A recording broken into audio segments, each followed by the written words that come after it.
तीसरा लॉ बहुत ही स्वाभाविक सा लगता है अगर आप उसको समझने की कोशिश करें कि अगर, और मैं ये बताऊंगा फिर अभी कि सेकेंड लॉ से कैसे हम तीसरे और पहले लॉ को समझ सकते हैं।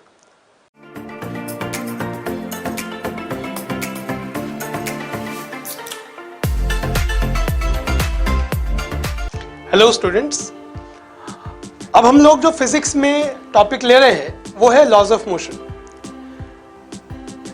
हम सबसे पहले वो बहुत ही बेसिक से लॉज के बारे में हमने 9th में भी पढ़ा है, इसके बाद फिर 11th में भी पढ़ा। अब नीट के लिए जब हम तैयारी कर रहे होते हैं तो लॉज ऑफ मोशन से क्वेश्चंस होते हैं, कम से कम एक या दो, एक क्वेश्चन तो होगा ही होगा। लेकिन इन 3 लॉज को समझने से पहले हम चाहेंगे कि बेसिक जो टर्म है उनको एक बार फिर से हम लोग रिकैप कर लें कि इस लॉ के अंदर जो बातें बताई गई हैं, जो सिद्धांत है, उस सिद्धांत के पीछे कितने टर्म्स हैं छिपे हुए, उन कितने टर्म्स हैं, जैसे फोर्स है, एक्सेलरेशन है, लीनियर मोमेंटम है।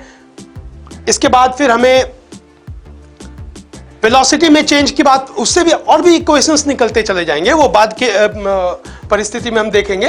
अभी हमारा पूरा फोकस ये रहेगा कि फोर्स को, जो हमारा पहला लॉ है, एक बार हम लोग चलते हैं और पहला लॉ देखते हैं। पहला लॉ क्या कहता है? First law of Newton. एक तरह से आप ये समझ लें कि ये बताने की कोशिश की गई है कि इनर्शिया क्या है। अगर हम किसी वस्तु के अंदर, किसी वस्तु के ऊपर फोर्स लगा रहे हैं तो फोर्स, और फोर्स भी कैसे, अनबैलेंस्ड फोर्स, मतलब हम अगर कई दिशा से अलग अलग फोर्स लगाकर और उसका कुल फोर्स 0 करते हैं तो उसमें परिवर्तन नहीं होगा। तो अनबैलेंस्ड फोर्स का मतलब यही है, कोई अगर बॉडी है, बॉडी के अंदर हमने कई अलग अलग दिशा से, एक इस दिशा में फोर्स लगाया और एक इस दिशा में फोर्स लगाया, विपरीत दिशा में फोर्स लगाया, और दोनों दिशा में फोर्स अगर हमारा सेम है तो ये नेट फोर्स क्या हो जाएगा? 0। और अगर नेट फोर्स 0 हो गया तो इसको हम बोलेंगे अनबैलेंस्ड फोर्स। मतलब ये जो अनबैलेंस्ड फोर्स कहा हमने, ये अनबैलेंस्ड फोर्स। तो खैर, अब हमने अनबैलेंस्ड फोर्स समझ लिया, उस पर हम आगे चर्चा करेंगे। और भी इक्वेशंस हमारे बहुत सारे बन सकते हैं, परिस्थितियां बहुत सारी बन सकती हैं। हम सबसे पहले ये समझने की कोशिश करते हैं न्यूटन्स फर्स्ट लॉ है क्या।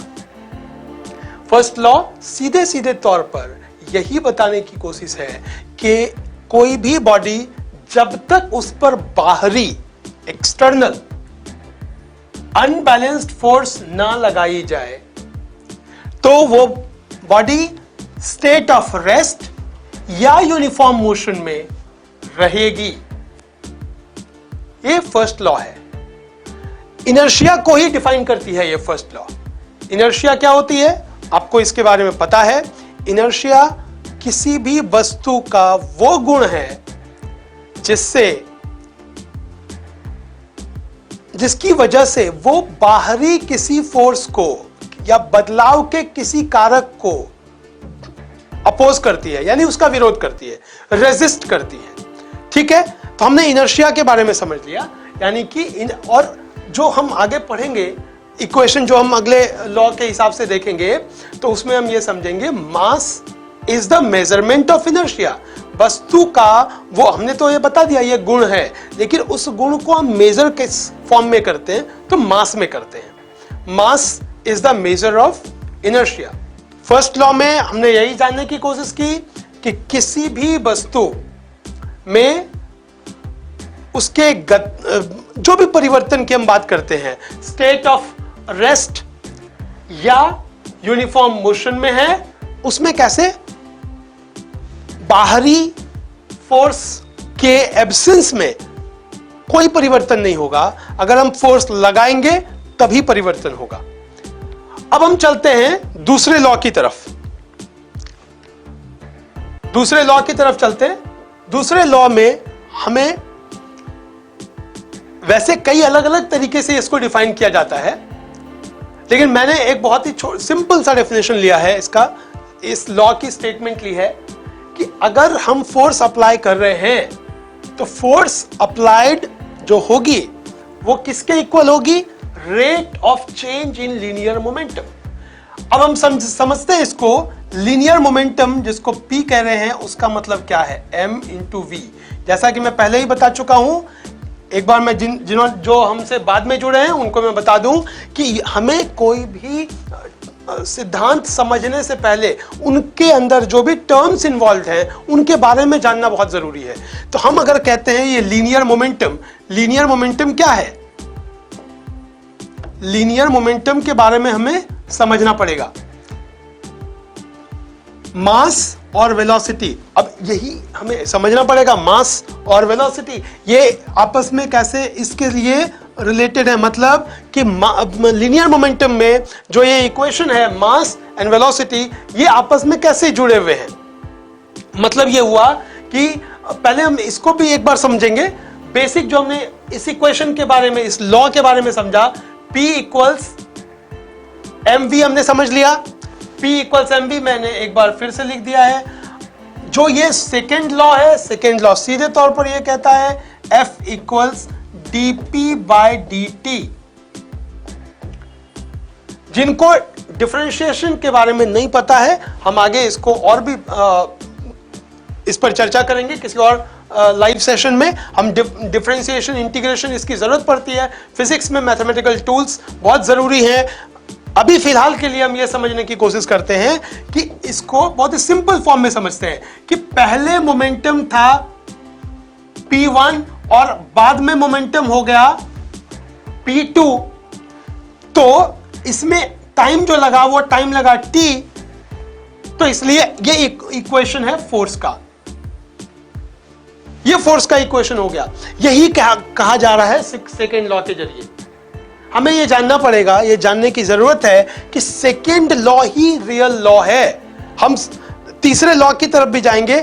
सेकेंड लॉ से हम बाकी दोनों लॉज निकाल सकते हैं। हम कहते हैं second law of motion, Newton second law of motion को रियल लॉ, उस पर हम चर्चा करेंगे। अभी फिलहाल के लिए हमें यह समझने की जरूरत है कि इस पहले लॉ ने हमें बताया इनर्शिया क्या है, दूसरे लॉ ने बताया इनर्शिया क्या है, फोर्स क्या है, फोर्स क्या कर सकता है। इसमें हमने एक्सप्रेशन के बारे में जाना कि फोर्स किसके इक्वल होगा। यहां मेजरमेंट दी जा रही है, यह बताया जा रहा है कि फोर्स का मेजरमेंट क्या होगा। कैसे पता लगेगा कि कोई भी बॉडी अगर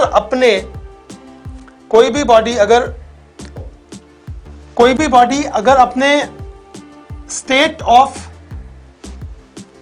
रेस्ट में या यूनिफॉर्म वेलोसिटी में है और फोर्स लगाया गया उस पर, तो उसमें क्या बदलाव आएगा। मतलब अगर हम एक छोटा सा देखते हैं एग्जांपल, इसमें हमने एक बॉडी लिया, ये बॉडी इधर को जा रही है, अब हमने फोर्स लगाया इस तरफ, तो जाहिर सी बात है इसकी दिशा बदल जाएगी। तो जब दिशा बदलेगी तो उसके मोमेंटम में भी बदलाव आएगा, क्योंकि ये वेलोसिटी है, ये वेलोसिटी में परिवर्तन आएगा। वेलोसिटी में परिवर्तन आएगा तो मोमेंटम में परिवर्तन आएगा, मोमेंटम में परिवर्तन आएगा तो फोर्स किसके इक्वल होगा। उस मोमेंटम में परिवर्तन के लिए कितना टाइम लगा, तो मोमेंटम में बदलाव और डिवाइडेड बाय टाइम, मतलब उस समय के अंदर कितना बदलाव आया, उसका ही हम यहां पर एक्सप्रेशन देख रहे हैं। यही है सेकेंड लॉ। हम ये कहते हैं कि मोमेंटम में जो बदलाव है, rate of change in linear momentum, किस समय में, कितने समय में, किस रफ्तार से, किस दर से मोमेंटम किसी बॉडी का चेंज हुआ है। अगर ये पहले इसकी वेलोसिटी मान लेते हैं v थी, अब इसकी वेलोसिटी 3v बन गई है, तो हम ये पता लगा सकते हैं कि इसके मोमेंटम, अगर मास हमने m लिया हुआ है, तो पहले P1 क्या लेंगे, पहले P1 हम ले लेते हैं, पहले P1 हमने लिया हुआ था, P1 हमने लिया m इंटू वी, फिर P2 लिया हमने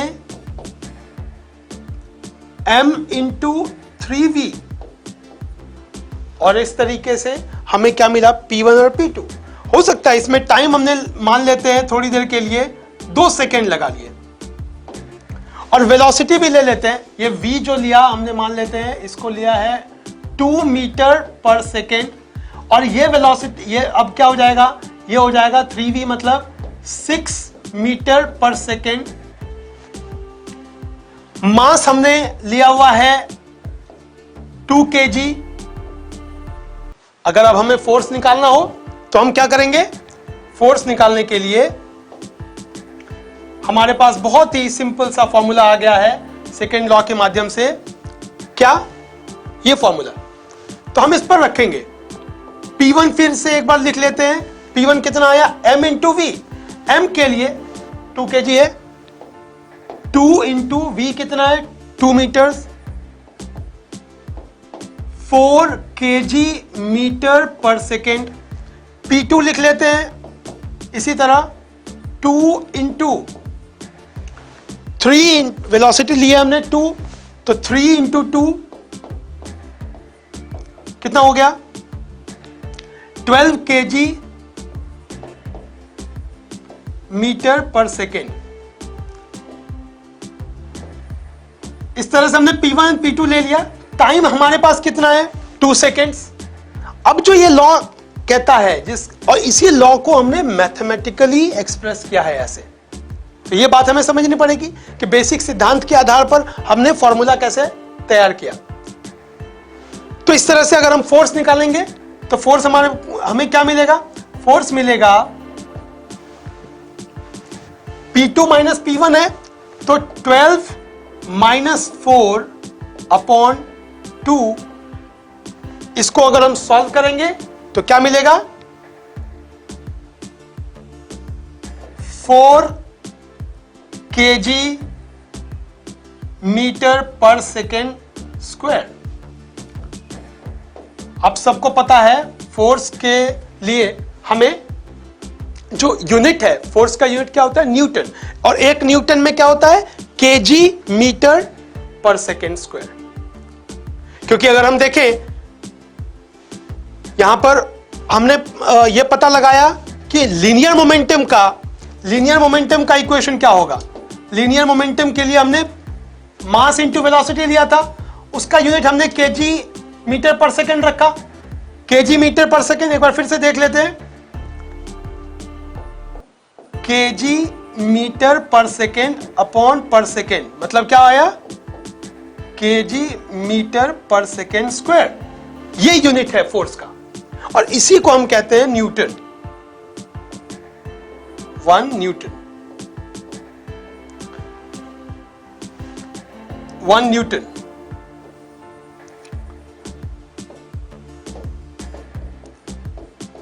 न्यूटन। ये फोर्स का यूनिट है, SI यूनिट। तो इस तरह से हमने देखा। अब इसी में एक और तरीके से हम एक और फॉर्मूला सोच सकते हैं, क्योंकि अब तक आपने मुझे लगता है कि आपको ये क्वेश्चन आ रहा होगा माइंड में कि किस तरीके से हमने तो अब तक सीखा है F इक्वल्स ma, ये क्यों आ गया। आपके मन में ये आ रहा होगा क्योंकि मैंने इक्वेशन पहले इसी से स्टार्ट किया। F इक्वल्स ma क्यों नहीं है, तो मैं ये चाहूंगा कि आप थोड़ी सी अपनी थिंकिंग की क्षमता को बढ़ाएं और इसके साथ जुड़े। कैसे होगा इसको समझने की कोशिश करते हैं। हमने कुछ अलग नहीं लिया है। मैं इस इक्वेशन को अभी रहने देता हूं यहां पर, ताकि आपको समझ में आए, कंपेयर करने में सहूलियत हो। देख लेते हैं, आप F इक्वल्स ma लिखते हैं और एक्सीलरेशन क्या कहता है। एक्सीलरेशन जो है वो एक्सीलरेशन क्या होता है, v2 minus v1 bye T. कोई समस्या इसमें? तो क्या हम इसको इस तरह से लिख सकते हैं, mv2 minus mv1 bye T. क्या हम इसको अब ये कह सकते हैं ये मोमेंटम है, mv2 इसका मतलब बाद में जो मोमेंटम हुआ, नया मोमेंटम जो है वो mv2, पुराना मोमेंटम जो है mv1, मतलब p2 minus p1 by t। हमें यह समझना पड़ेगा कि एक ही मौलिक सिद्धांत के आधार पर अलग अलग मैथमेटिकल एक्सप्रेशंस कैसे आ सकते हैं, क्योंकि जो गिवन परिस्थिति होगी, जो भी हमें प्रॉब्लम दिया जाएगा, जो भी सिचुएशन होगा, उसमें यह जरूरी नहीं है कि हमने अगर इक्वेशन ऐसे याद किया है तो वो इस फॉर्म में ना हो, ये जरूरी नहीं है। या हमने अगर सिर्फ इसी को याद किया है और हमें जो परिस्थिति दी गई है उसमें मोमेंटम के हिसाब से दिया गया हो, जो भी डेटा दिया गया है, तो फिर हम इसके फॉर्म में अगर सोचेंगे तो दिक्कत होगी। तो हमें यही समझना जरूरी है कि हमने जो भी सीखा मौलिक सिद्धांत के आधार पर मैथमेटिकल एक्सप्रेशन कैसे होगा, अलग अलग मैथमेटिकल एक्सप्रेशन एक ही मौलिक सिद्धांत के ऊपर कैसे होगा। तो यहां पर यही आपसे मेरी सबसे खास जो आपको सलाह होगी, वो सलाह यही है कि जब भी आप कोई थ्योरी तैयार करें, फॉर्मूला तैयार करें, तो फॉर्मूला को आप ये मत सोचिए, हो सकता है एक ही थ्योरी के लिए कई सारे फॉर्मूले हो सकते हैं और आप फॉर्मूले के पीछे भागेंगे, सिर्फ आप ये इस चक्कर में पड़ेंगे नहीं, भागना है, बहुत सारे फॉर्मूले रिटेन करने हैं, बहुत सारे फॉर्मूले रिटेन करने, नहीं, आप कॉन्सेप्ट पर अगर फोकस करेंगे, अगर आपकी पकड़, उसकी समझ कॉन्सेप्ट पर है, कॉन्सेप्ट की समझ होने पर आपको कोई दिक्कत नहीं आएगी। सारे फॉर्मूला बड़े आराम से रिकॉल कर सकते हैं, उसके फॉर्म अलग अलग फॉर्म में सोच सकते हैं, तो जो भी परिस्थिति होगी आप बड़े आराम से सॉल्व कर लेंगे। लॉ तो हमने समझ लिया, हमने एक्सप्रेशन भी समझ लिया, हो सकता है हमने सीख लिया कि F इक्वल्स ma होता है या F equals p2 minus p1 by t होता है, ये हमने समझ लिया। लेकिन अगर हम इस पर प्रॉब्लम सॉल्व नहीं करेंगे तो भी दिक्कत है, या सिर्फ हमने ब्लाइंडली, मतलब सिर्फ फॉर्मूला याद कर लिया, समझ डेवलप नहीं की, तो हमारा स्कोर अच्छा नहीं होगा, क्योंकि प्रॉब्लम में कुछ ना कुछ वो अलग तरीके से प्रस्तुत करेंगे प्रॉब्लम्स हमारे सामने, और हम शायद उसमें रह सकते हैं पीछे अगर हम सही तरीके से समझे ना। तो मेरी सलाह, मुझे लगता है आप लोग जरूर मानेंगे और इस 2020 के मैच को, नीट को बहुत बढ़िया तरीके से आप खेल जाएंगे। खेलने के तौर पर आप इसको देखेंगे कि किस तरीके से हम आसानी से इसके साथ खेल सकते हैं। चलिए अब हम लोग तीसरे लॉ की तरफ चलते हैं, और तीसरा लॉ क्या कहता है? तीसरा लॉ बहुत ही स्वाभाविक सा लगता है अगर आप उसको समझने की कोशिश करें, कि अगर, और मैं ये बताऊंगा फिर अभी कि सेकंड लॉ से कैसे हम तीसरे और पहले लॉ को समझ सकते हैं। तो सेकंड लॉ के लिए दो इक्वेशंस हमने सीखा ही है, अभी फिलहाल इसकी बात करते हैं थर्ड लॉ की। थर्ड लॉ सीधा सीधा ये कहता है कि आप एक एग्जाम्पल लेकर चलते हैं। आपने नोट किया होगा कि नाव पर खड़े हुए हैं हम, बिल्कुल किनारे पर, और अब हम जैसे एक कदम आगे बढ़ाते हैं तो हम क्या करते हैं, नाव को पीछे धकेलते हैं। हम आगे बढ़ गए, नाव पीछे धकेला गया। ये क्यों हुआ, या इसमें कौन सा लॉ छिपा हुआ है, यही समझना है। यही है ये तीसरा law. To every action there is equal and opposite, equal and opposite reaction।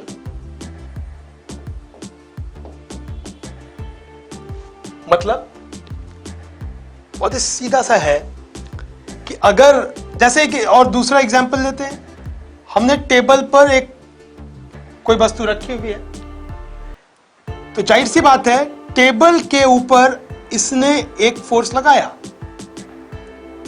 क्या? इसका अपना वेट। ये जो वस्तु है, उस वस्तु का अपना वेट टेबल पर लगा नीचे, और टेबल भी रिएक्शन के तौर पर ये ऊपर उतना ही फोर्स लगाएगा। थोड़ी देर के लिए अगर हम इसको ऐसे समझने की कोशिश करें,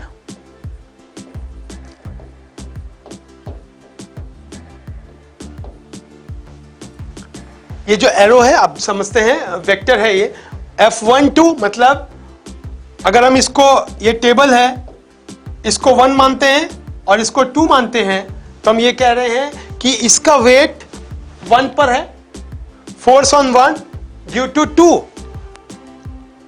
फिर force on 2 due to 1।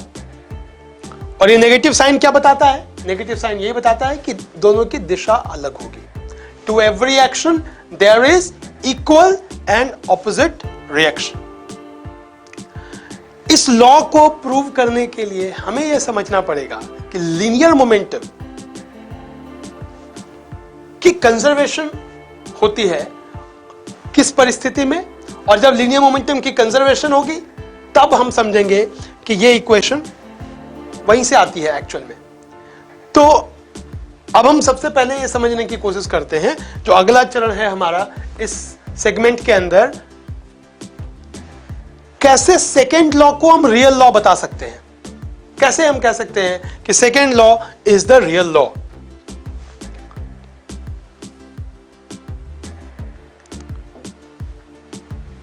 Second law is the real law, ये कैसे बता सकते हैं? तो एक बार फिर से हम अपने सेकेंड लॉ के लिए देखते हैं। F इक्वल्स ma, हमारे पास ये इक्वेशन था सेकेंड लॉ में। हमारे पास F equals P2 minus P1 by T, ये भी था। ये दोनों ही इक्वेशंस थे। अब मैं आपसे पहले लॉ के बारे में बात करता हूं। पहले लॉ में हमने क्या कहा था? हमने ये चर्चा किया था, हमने ये सीखा था कि अगर बाहरी कोई फोर्स नहीं है, बाहरी कोई फोर्स नहीं है, अनबैलेंस्ड फोर्स, एक्सटर्नल फोर्स नहीं है, तो एक्सीलरेशन जीरो होगा। एक्सीलरेशन जीरो होगा मतलब वो अपनी जो वेलोसिटी है वो चेंज नहीं करेगा, बॉडी की वेलोसिटी चेंज नहीं होगी। बॉडी की जो अगर वो रेस्ट पर है तो रेस्ट पर ही रहेगा। ठीक है, तो इसको हम क्या कहते हैं? अगर एक्सीलरेशन के लिए इक्वेशन देखा हमने F बाय m, अब यहां पर मान लेते हैं F0, इफ F इक्वल्स 0 तो एक्सीलरेशन भी 0। हमने क्या स्टार्ट किया? पहला लॉ हमने इसी से निकाल लिया। किससे? ये जो अपना सेकेंड लॉ है, ये जो इक्वेशन है, इससे हमने फर्स्ट लॉ के बारे में जान लिया। हमारा अभी क्या मोटो है, क्या उद्देश्य है? यह समझना कि सेकेंड लॉ से हम पहला लॉ और तीसरा लॉ निकाल सकते हैं। तो पहला जो लॉ है वो यही है कि एक्सीलरेशन 0 है, यानी कि वो अपनी स्थिति में ही बनी रहेगी तब जबकि फोर्स 0 है। अब ये हमारा पहला लॉ हो गया सेकेंड लॉ के माध्यम से ही। अब हम बात करते हैं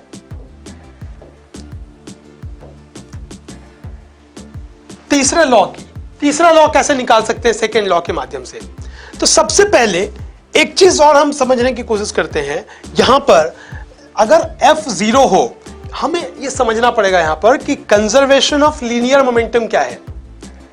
मतलब जो लीनियर मोमेंटम है वो लीनियर मोमेंटम की कंजर्वेशन कैसी? कंजर्वेशन के बारे में मुझे लगता है कि आपको ये बात समझ में आनी चाहिए कि अगर हम कोई बाहर से फोर्स नहीं लगा रहे हैं इस पर, तो इसके मोमेंटम में कोई बदलाव नहीं होगा, लीनियर मोमेंटम में कोई बदलाव नहीं होगा। इक्वेशन के माध्यम से अगर समझें तो इक्वेशन के माध्यम से समझते हैं।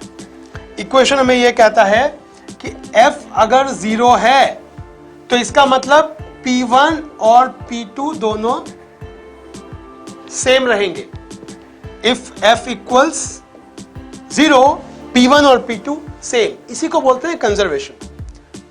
बाहर से कोई फोर्स अगर हमने वस्तु के ऊपर नहीं लगाया तो जो पहले वाली मोमेंटम है वही मोमेंटम उसकी बनी रहेगी। यही है कंजर्वेशन ऑफ लीनियर मोमेंटम। अब यहां पर जब हम देखेंगे हमें यह जानना पड़ेगा, हमारा जो मूल मकसद है यह पता लगाना कि एक इक्वेशन, ये सिचुएशन पहले ले लेते हैं। इसने एक फोर्स लगाया नीचे, टेबल ने भी उस बॉडी के ऊपर फोर्स लगाया, तो इस डायरेक्शन में जो फोर्स है उसको हम कह देते हैं F21 और इधर कह देते हैं F1 ड्यू टू 2। ये कैसे पता लगाएंगे हम? इसको हम सेकेंड लॉ के माध्यम से कैसे जानेंगे, ये देख लेते हैं एक बार।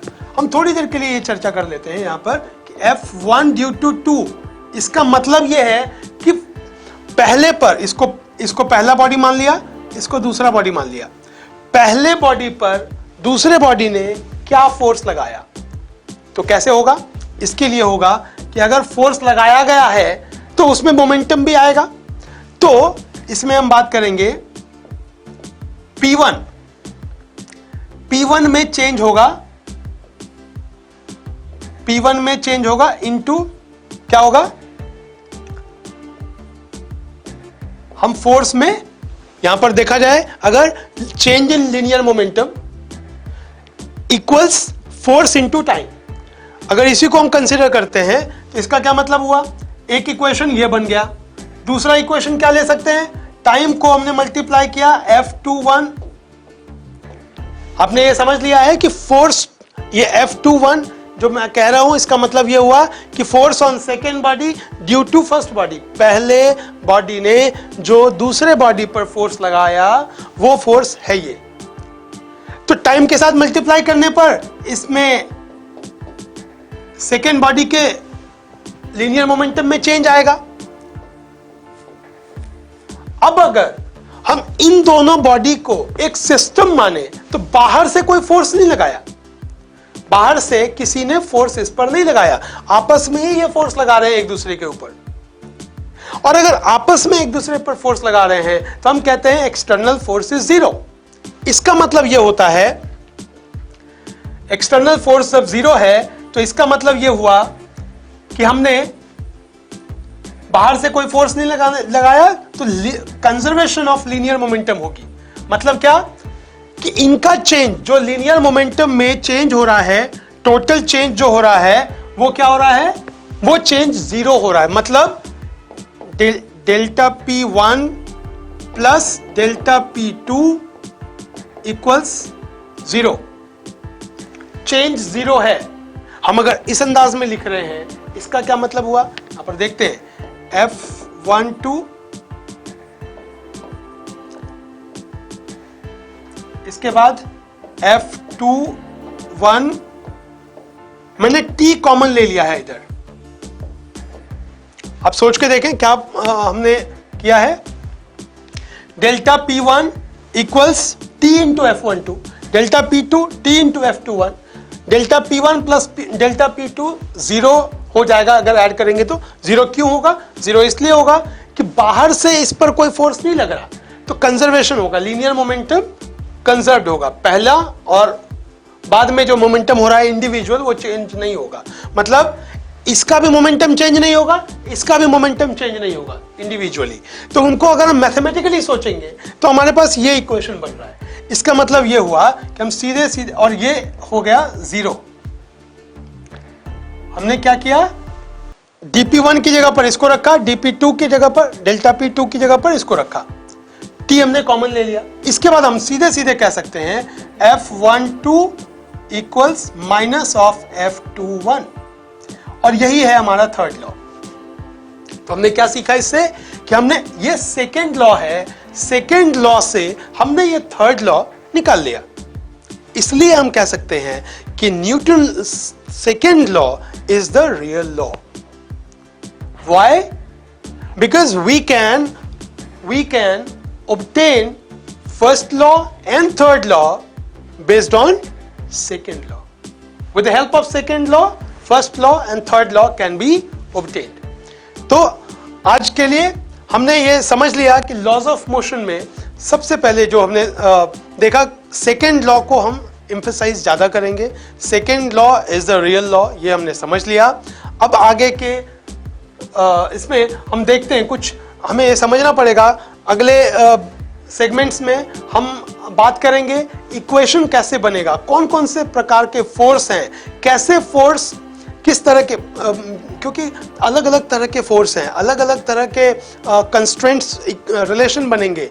एक्सीलरेशन जो होगी या हम जो भी उसमें वेलोसिटी निकालना चाहें, अलग अलग चीज़ें हम निकाल सकते हैं। तो सिचुएशन जो भी होगी, हम आगे इस बात पर चर्चा करेंगे कि लॉज ऑफ मोशन जो हमने बेसिक बात समझी है, इसको अप्लाई कैसे करें, कैसे इससे रिलेटेड प्रॉब्लम सॉल्व किए जाते हैं, फोर्सेस अलग अलग तरीके के जो हैं वो कौन कौन से होंगे, हमें ये जानना पड़ेगा।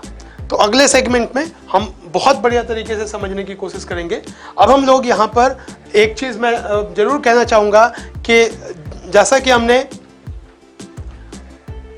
इक्वेशन को देखा, इक्वेशन के साथ साथ हमें यह भी समझने की जरूरत होती है कि उसके पीछे थ्योरी क्या है।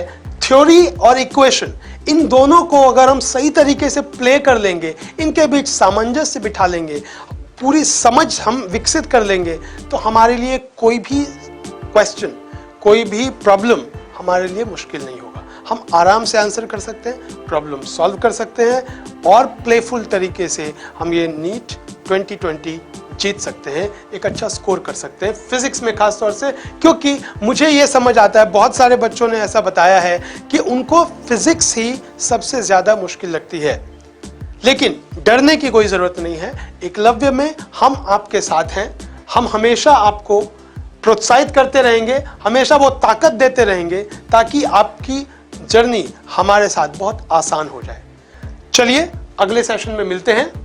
बहुत बहुत धन्यवाद।